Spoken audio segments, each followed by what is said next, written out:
de ce matin, c'est des racines et des ailes.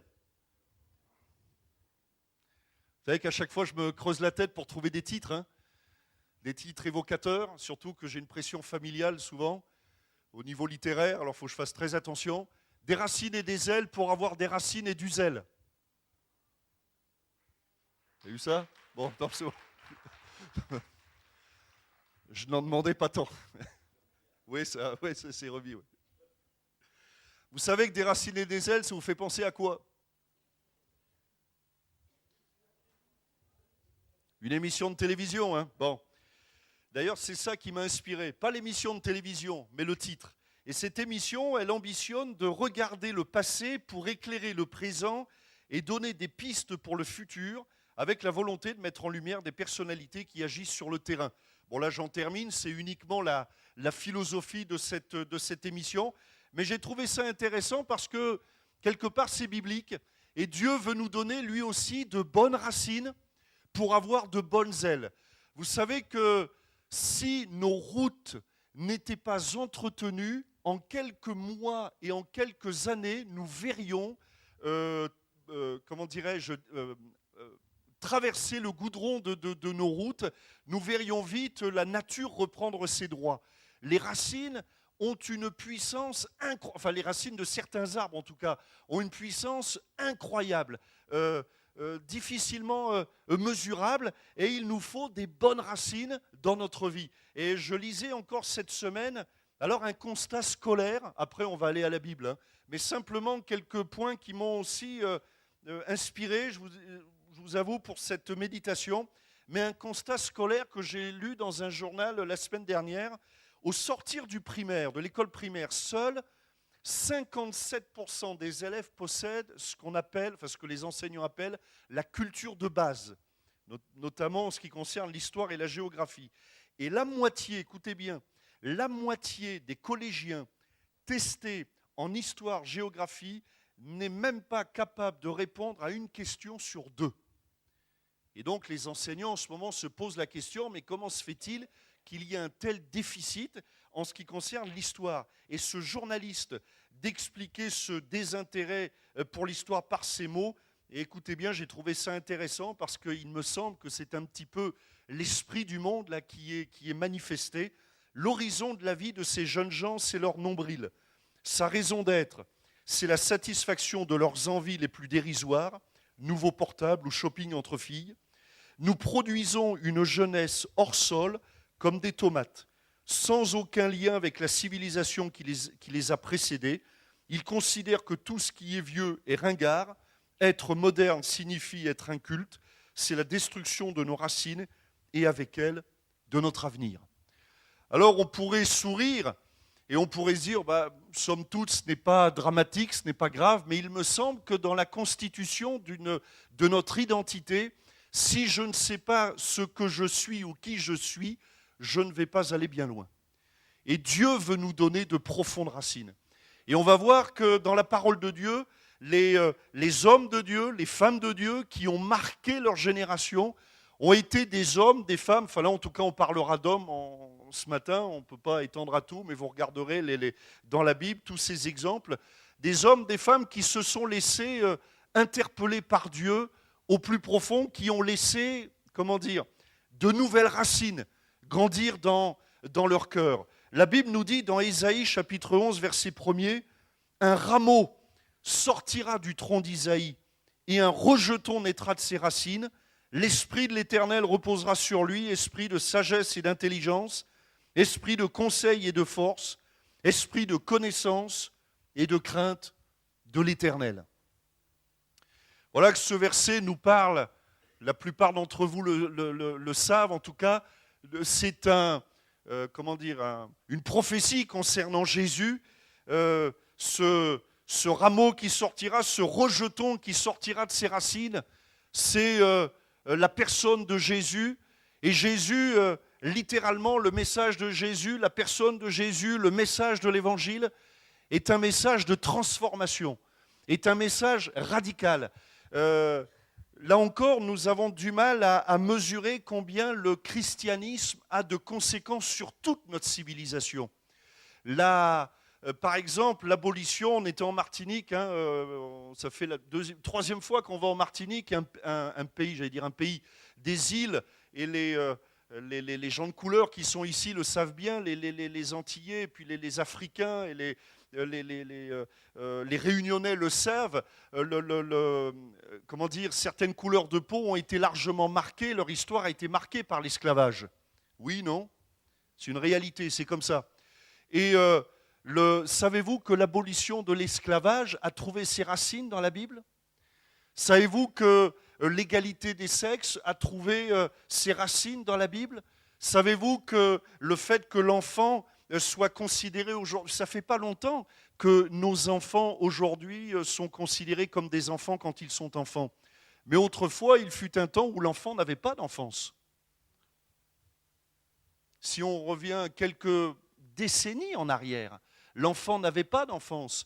Savez-vous que le fait que l'enfant soit, comment dirais-je, le caractère de l'enfant, l'identité de l'enfant soit mise en avant, trouve ses racines dans la Bible. C'est lorsque nous voyons le message de Jésus, savez-vous que beaucoup de psychologues disent pour guérir des cœurs brisés, mais il faut apprendre à accepter, à pardonner, et que quelques racines de la psychologie, quelques racines, pas toutes, hein, quelques racines, vous m'entendez bien, ne me faites pas dire ce que je n'ai pas dit, hein, mais quelques racines de la psychologie se trouvent dans la parole de Dieu, dans la Bible, et que Jésus lui-même a été le premier, au fond, à faire véritablement ce qu'on appelle aujourd'hui de la relation d'aide, à aider, à amener un message de reconstruction, un message de guérison, a été le premier à dire non seulement une guérison physique est possible, mais une guérison intérieure est possible, de parler de maladies intérieures. C'est important de savoir qui nous sommes. Parce qu'au fond, nous sommes aujourd'hui le résultat de décisions qu'on a prises dans le passé, oui ou non? Et nous serons demain le résultat de décisions que peut-être nous allons prendre aujourd'hui. Et c'est important de savoir regarder vers le passé. Nous sommes le fruit du passé, de l'histoire, de nos histoires, et puis de l'histoire avec un grand H. Tous, qu'on le veuille ou pas, nous avons été marqués par notre éducation, par notre culture. Pasteur Alain Godu, tout à l'heure, parlait des gens du Sud, une culture, gens du Nord, une autre culture, avec un peu plus de nuages. Bon, c'est comme ça, il n'y peut rien. Hein. C'est greffé avec. Hein. Moi, quand je parle, il pleut. Lui, quand il parle, il fait beau. C'est quand même terrible, hein, les accents. Vous voyez, une culture, mais c'est comme ça, on n'y échappe pas. Et puis l'histoire avec un grand H de notre pays, de nos pays, je devrais dire. Et c'est important de savoir qui nous sommes. Il n'y a pas eu de Josué sans Moïse. Hein. Il n'y a pas eu d'Élisée sans Élie. Et c'est important, et il me semble que, alors pour revenir à ce que ce journaliste disait, moi il me semble que c'est pervers de vouloir nous couper de nos racines, de nous faire en un sens oublier qui nous sommes. Parce qu'au fond, quand on regarde, quand on va jusqu'au fin fond de la racine, eh bien je m'aperçois que je ne suis pas le résultat du fruit de l'évolution, mais que le premier, notre ancêtre à tous commun, quelle que soit la couleur de notre peau, là pour le coup, c'est Adam et Ève. Voilà où puisent nos racines. Et la Bible nous explique.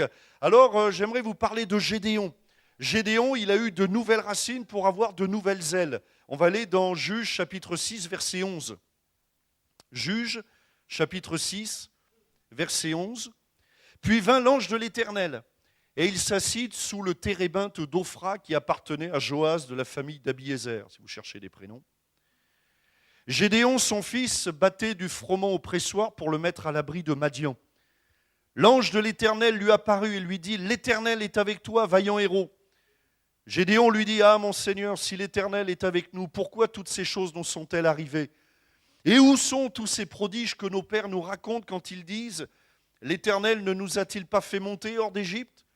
Maintenant l'Éternel nous abandonne et il nous livre entre les mains de Madian. » L'Éternel se tourna vers lui et dit « Va, avec cette force que tu as, et délivre Israël de la main de Madian. N'est-ce pas moi qui t'envoie ?» Gédéon lui dit « Ah, mon Seigneur, avec quoi délivrerai-je Israël? Voici ma famille est la plus pauvre en Manassé, et je suis le plus petit dans la maison de mon père. » L'Éternel lui dit « Mais je serai avec toi, et tu battras Madian comme un seul homme. Amen. » Quelles sont les premières racines de Gédéon? Son identité. Eh bien, les premières racines de Gédéon, c'est ces trois mots, petit, pauvre et nostalgique. Il est petit. Il se voit petit, d'une petite famille. Alors, je ne sais pas s'il était petit physiquement, mais en tout cas, quand il nous parle, tout est petit. Alors, j'imagine que quand il prie, il a une petite prière. J'imagine que quand il était jeune, qu'il allait à la réunion de jeunesse, il était dans un petit groupe de jeunesse. J'imagine que s'il avait une vie d'église, il était dans une petite église. J'imagine qu'il était dans un petit pays. Petite famille, tout est petit. Alors forcément, quand tout est petit, tout ce qu'on fait est petit. Sous-entendu, ça ne sert pas à grand-chose ce que je fais. Petit, voilà ses racines. Et non seulement il est petit, mais on pourrait dire c'est synonyme, il est faible. Tout ce qui est petit, comme dirait l'autre, est peut-être beau, mais en tout cas, dans ce contexte-là, est faible. Faible, je suis faible. Pauvre, plutôt pauvre. Synonyme de faible, j'allais plus loin dans ma pensée. Vous voyez, il faut encore que mon cerveau se remette d'équerre. Pauvre, je suis pauvre. Faible, je ne peux pas grand-chose, quoi. Bon, et puis il est nostalgique. Alors là, c'est pire. C'est-à-dire que, mais Dieu ne fait rien, Dieu m'a abandonné, s'il y avait un Dieu, etc., etc., je ne peux pas m'approcher de Dieu, je ne veux pas m'approcher de lui. Vous voyez, les racines de l'incrédulité, les racines du doute, de la nostalgie, les racines de la pauvreté, les racines de la petitesse, ces racines qui engendrent pas des arbres, là, mais c'est des petits arbustes qui ne font pas grand-chose, qui font de l'ombre aux fourmis, et encore. Et encore. Vous voyez, petitesse, pauvreté, nostalgique. Alors les ailes de Gédéon, parce que voyez-vous, les racines engendrent certaines ailes. Et les ailes, la vision de Gédéon, l'ambition de Gédéon, battre du froment dans le pressoir. Alors déjà, battre du froment, ce n'est pas glorieux, mais en plus dans le pressoir, vous voyez, normalement, aujourd'hui on ne bat plus trop le froment, mais à l'époque, battait le froment à l'air libre. Mais là, lui, il avait tellement peur des Madianites qu'il le bat dans le pressoir. Il est sous pression. Je ne dis pas en dépression, mais tout comme. Hein. Il est sous pression, le Gédéon. Il bat, voilà ses ailes, c'est-à-dire aucune ambition. En fait, son ambition, les ailes de l'ambition, en quelque sorte, sont rongées, rognées par la peur. Il a peur de tout. Mais pourquoi il a peur? C'est normal qu'il ait peur de tout. Il est petit, pauvre et nostalgique. Il n'a rien pour gagner. Mais quelles sont les racines de Dieu? Et Dieu veut lui donner de nouvelles racines. Et ce qui est formidable, c'est que Gédéon va se laisser interpeller par la parole de Dieu. Et voilà les racines de Dieu. L'Éternel est avec toi. Mes amis, si aujourd'hui vous recevez Dieu dans votre cœur, vous avez le vainqueur avec vous, vous serez vainqueur. Est-ce que l'Éternel est avec toi? Et Dieu lui dit à Gédéon, parce que pour lui, là, pour le coup, lui, avait déjà une relation avec Dieu. Alors il lui dit, mais l'Éternel est avec toi. Savez-vous que si les hommes politiques avaient compris ça, ils gagneraient à toutes les élections. Vous imaginez le vote de Dieu? Combien ça vaut la voix de Dieu? Une voix. À mon avis, ça fait la majorité. Hein. Bon. Et là, il lui dit, mais l'Éternel est avec toi. Ça veut dire que tu es majoritaire, tu as le plus. L'Éternel est avec toi, racine de Dieu. Tu n'es pas ni petit, ni pauvre. Et tu n'as pas besoin d'être nostalgique puisque l'Éternel est avec toi. Et Dieu n'est ni pauvre, ni petit. Et encore moins nostalgique. Et puis une autre racine, c'est vaillant héros. Vous avez vu comment Dieu voit Gédéon? Et j'aimerais que nous puissions ouvrir nos yeux sur comment Dieu nous voit, nous. Comment Dieu nous voit. Qu'est-ce que Jésus voyait quand il regardait le tombeau de Lazare? Nous, on voyait un cadavre, lui voyait un ressuscité. Lorsque Jésus est entré dans la piscine de Bethesda, nous voyons un homme malade depuis 38 ans. Jésus voyait un homme qui allait marcher. Lorsque nous entendons Bartimée l'aveugle qui criait « Pitié de moi, fils de David », nous voyons un aveugle, mendiant, pauvre. Jésus voit un homme qui voit, qui se lève, qui est capable de prendre sa vie en main.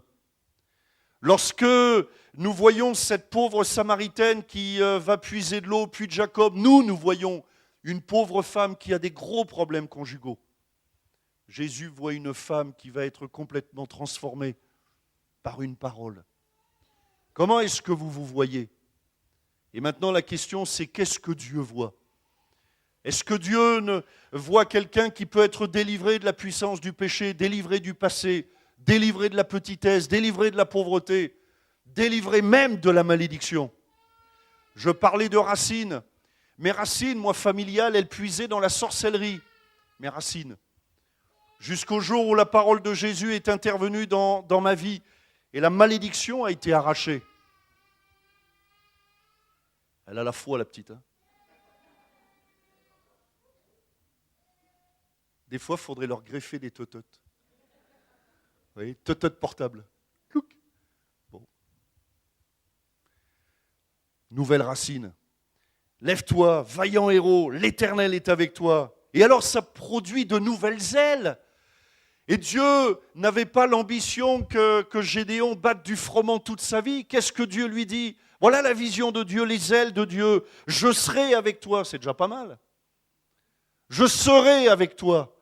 Vous trouvez que c'est pas mal quand même, hein, de dire Dieu est avec moi. Est-ce que ici, quelqu'un peut dire Dieu est avec moi? C'est la première étape. Mais pour dire Dieu est avec moi, invitez-le à venir dans votre vie. Tout changera à partir du moment où vous pourrez dire mais Dieu est avec moi. Et Dieu vous dira je serai avec toi au futur. Vous avez remarqué qu'on vit dans un monde où le futur est très incertain. On ne sait pas un demain. Et parfois même, on n'ose même pas penser à après-demain. Hein? Et ce qui fait qu'aujourd'hui, on vit dans une société de plus en plus égoïste, mais l'égoïsme est alimenté par la peur. C'est parce que j'ai peur de perdre que je veux garder ce que j'ai. Ça se comprend.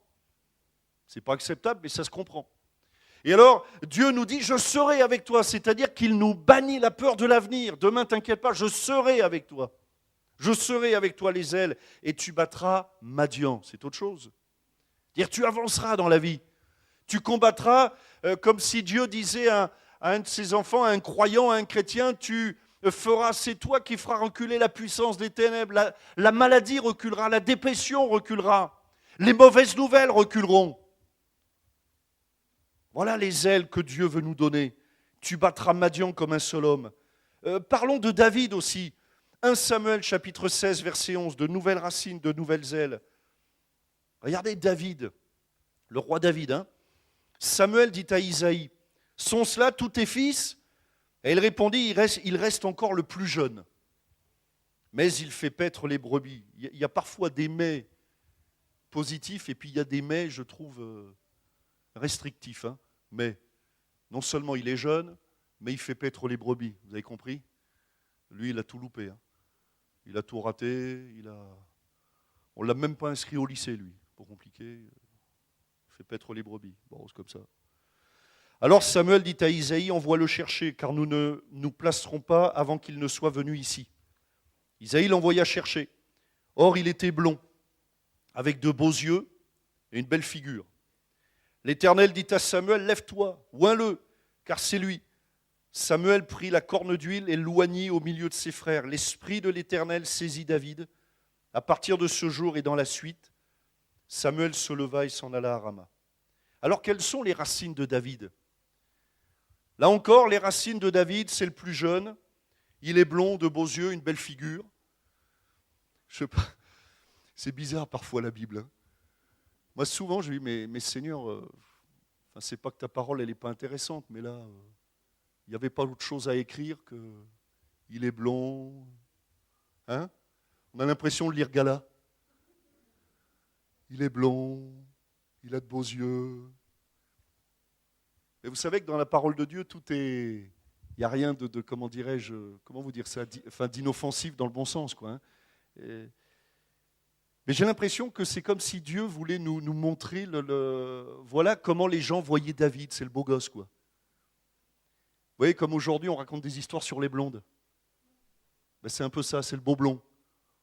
Bon, par contre, il ne faut pas lui demander la lune non plus. Hein. Faut pas, bon, il ne peut pas tout avoir. Hein. Il a déjà des beaux yeux, il est blond, bon, il chante pas faux. Je veux dire, il n'a pas inventé l'eau tiède, mais pas. Hein, et puis c'est le plus jeune, bon, c'est un gamin. Vous voyez ce que je veux dire? C'est-à-dire que tout est là sur l'image. Bon, c'est le plus jeune, il est blond, il a de beaux yeux, une belle figure. C'est bon, à la limite, on peut en faire le jour où l'appareil photo sera inventé, il pourra servir à quelque chose. Du coup, le père, il l'envoie paître les brebis. Par contre, il y a les autres. Alors, les autres frères, bon, on ne l'a pas lu, mais les autres frères, eux, sont plus costauds, plus carrés, tout en muscles. Voyez. Et Samuel, c'est le prophète qui vient là pour oindre le futur roi d'Israël. Voyez. Les racines de David, c'est qu'il est là, il est jeune, blond, beaux yeux, une belle figure. On ne nous parle pas de sa musculature. Bon, voilà. Les ailes de David, garder les brebis. Voilà. Je ne dis pas que c'est la vision de David, mais en tout cas, c'est sa perspective d'avenir. Je ne pense pas que ce jour-là, David s'imaginait l'avenir que Dieu avait pour lui. L'avenir, à mon avis, c'était garder les brebis, bon. Et puis porter des fromages à ses frères. Voilà. Les racines de Dieu. Et là, quand on lit la Bible, la vie de David, on n'a pas le temps de lire tous les passages, évidemment, concernant David. Mais je vous invite à lire la vie de David, c'est très intéressant, très édifiant, de voir les racines que Dieu va mettre dans le cœur de ce jeune garçon. Un homme oint. D'abord, il va être rempli, oint, touché par le Saint-Esprit. Et j'aimerais vous dire que lorsque quelqu'un se tourne vers Dieu, toujours le Saint-Esprit le touche. Toujours.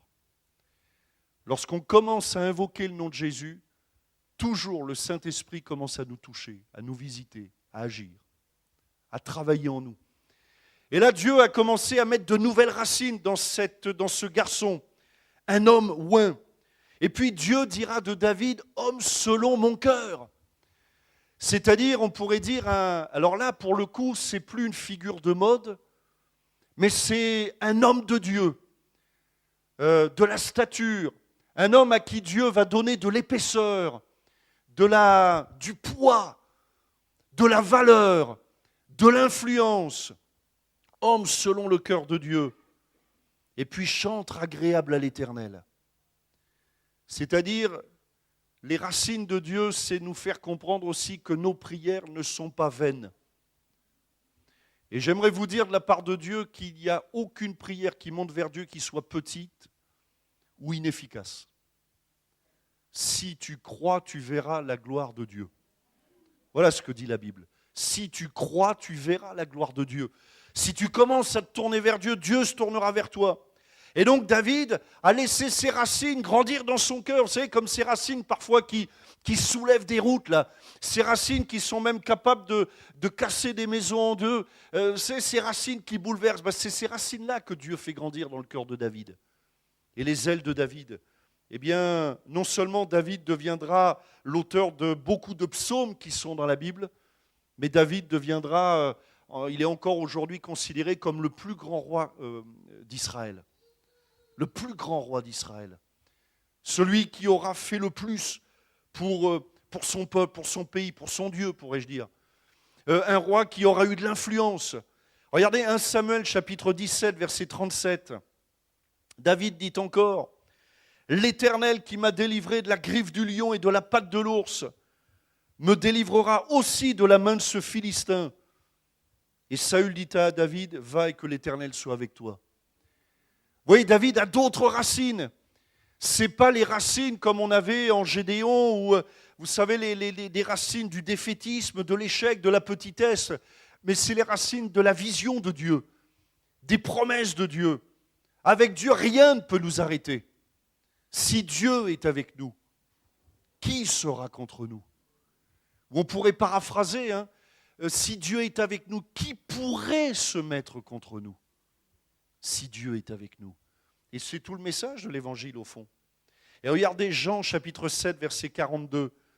L'Écriture ne dit-elle pas que c'est de la postérité de David et du village de Bethléem où était David que le Christ doit venir? David. D'ailleurs, beaucoup de gens à l'époque de Jésus, tout à l'heure je vous parlais de Bartimée, interpellaient Jésus en disant « Aie pitié de moi, fils de David ». Quand même, David est devenu une figure importante. David. Parce qu'il a laissé de nouvelles racines dans son cœur. David aurait pu passer toute sa vie à paître les brebis, à ne pas laisser Dieu agir, à ne pas permettre à Dieu de laisser de nouvelles racines. Et c'est tout le défi de l'Évangile. Est-ce que vous laisserez Jésus mettre ses racines dans votre vie, dans votre cœur? Est-ce que vous laisserez la parole de Dieu produire des changements, des bouleversements, des transformations dans votre vie? Est-ce que vous laisserez Dieu vous laisser pousser en quelque sorte de nouvelles ailes? Dieu a des projets pour chacun d'entre nous. Et puis le dernier exemple, dernier témoignage, c'est Pierre, l'apôtre Pierre. Lui aussi, de nouvelles racines, de nouvelles ailes. Regardez, Matthieu chapitre 16, verset 16.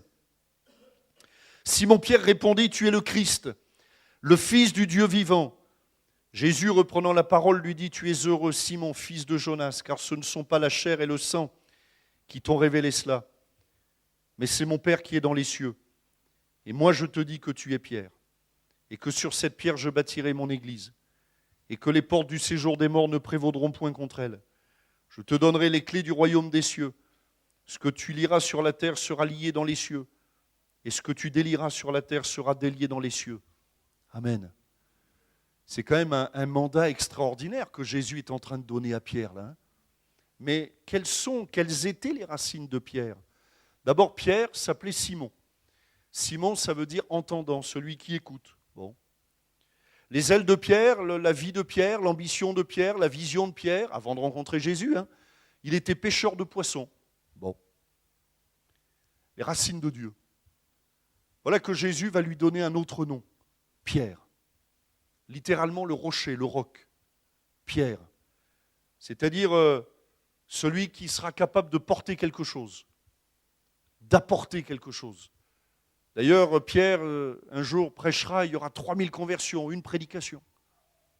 Pierre, qui deviendra le serviteur de Dieu, les ailes de Dieu. La vision que Dieu a pour Pierre, c'est qu'il devienne pêcheur d'hommes, qu'il aille plus loin. Et j'aime beaucoup dans ce que Jésus lui dit, bon, on aime tous, tout ce que Jésus dit. Mais il y a cette expression parfois, quand Jésus dit « et moi je te dis que », je trouve que ça c'est fort. Ça c'est fort. Parce que lorsque Jésus dit « et moi je te dis que », ça signifie, ça sous-entend, toi tu pensais autrement, tu agissais autrement, tu croyais autrement, mais moi je te dis que maintenant les lois changent pour ta vie. Vous voyez ce que je veux dire? Alors je ne sais pas exactement ce qu'il y avait à propos de Pierre.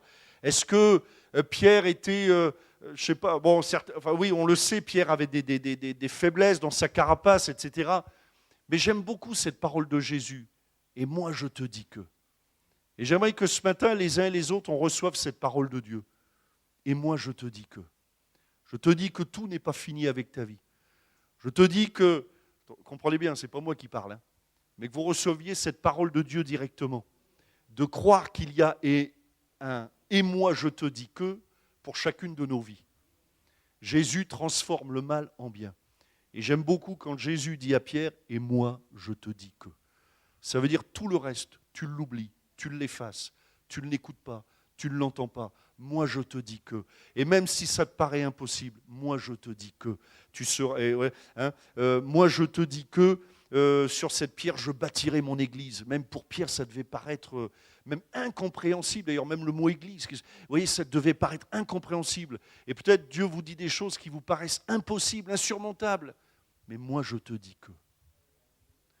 Moi je te dis que tout est possible à celui qui croit. Moi je te dis que si tu crois, tu verras la gloire de Dieu. Et puis enfin, je termine, des racines et des ailes. Les racines, c'est la croix. Jésus est mort à la croix du Calvaire afin de nous donner de nouvelles racines. Des racines qui sont pardonnées, assainies, purifiées, délivrées. Le sang de Jésus a coulé afin de nous accorder ce pouvoir de recevoir le pardon de tous nos péchés. Les racines, ça veut dire qu'on peut être fondé, enraciné, affermi et pas oublieux de ce que Jésus a accompli il y a 2000 ans à la croix. Et si un jour dans votre vie chrétienne, dans votre démarche spirituelle, il y a des hauts et des bas, ne soyez pas oublieux, mais revenez à vos racines de la croix, à ce que Jésus a accompli au fond, à ce que Jésus a dit, tout est accompli. Tout est accompli. En grec, tétélestai. Tout est accompli. C'est fini. Game over. Pour le diable. C'est fini. Tout est accompli. Et tu peux revenir à ses racines. Jésus dira un jour, je suis le cep. Et vous êtes les sarments. Voulez-vous être les sarments de Dieu? Enracinés dans sa parole. Enracinés dans la croix. D'ailleurs, c'est intéressant, la croix. La croix, elle est faite de bois d'arbre. L'arbre nous parle de racines. Une croix qui est enracinée sur notre planète, mais une croix qui va être enracinée dans notre cœur. On revient toujours aux racines. Est-ce que tu laisseras la croix se planter dans ton cœur? Et puis les ailes. Les ailes, ça nous parle de vision, de plan, de projet, de programme, de la foi. C'est la croix qui donne la foi. C'est le pardon des péchés qui nous donne des ailes pour nous élever. C'est cette foi qui regarde vers le haut, vers l'avant, vers le devant. La foi qui nous élève. La foi, vous savez, qui nous arrache à l'attraction terrestre. La foi qui nous arrache à la malédiction. La foi qui nous arrache peut-être au fatalisme. Et la foi qui nous dit, mais tout est possible. Tout est possible à celui qui croit. On termine par la prière. Ah, merci Rachid. Oh, t'es un frère. Hein. C'est de l'eau.